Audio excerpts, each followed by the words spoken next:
Imagine waking up one day believing you owned one of the most famous landmarks in the world, the Brooklyn Bridge.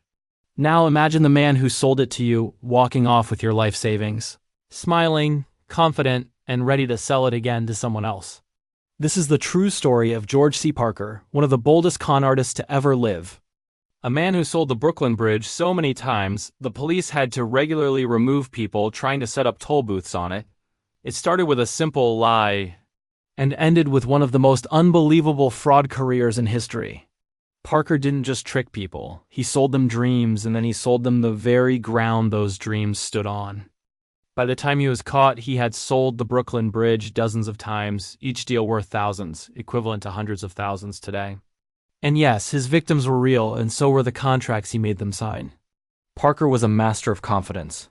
He dressed well, spoke like a businessman, and acted like someone important. His favorite targets were new immigrants who had just arrived in New York. They didn't know the city, didn't know the laws, and didn't know who to trust. He would approach them with kindness. "Welcome to America. I can help you start your new life."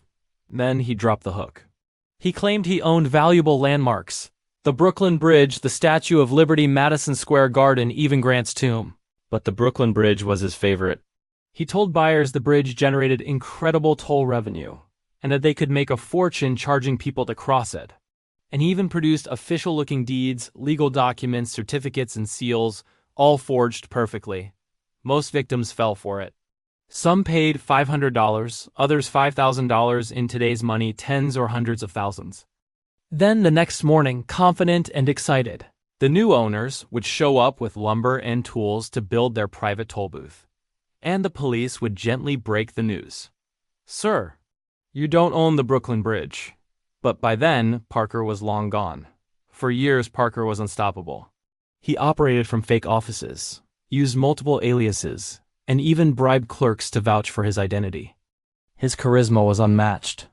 Even judges later said he could talk anyone into anything. But eventually word spread. Immigrants started becoming more aware, and police began to track his movements. The final blow came when Parker tried selling the Brooklyn Bridge to a wealthy tourist who later became suspicious and contacted authorities. This time, Parker didn't escape. He was arrested, tried for fraud, and sentenced to life imprisonment. Even in court, he kept smiling, like a man who couldn't believe he finally got caught. The legend lives on. George C. Parker died in 1928 in prison. But his legacy became legendary. In fact, the phrase, "If you believe that, I've got a bridge to sell you," comes directly from his scams.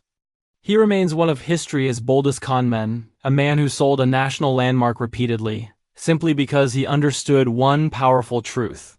People believe what they want to believe, especially when it promises them a better life.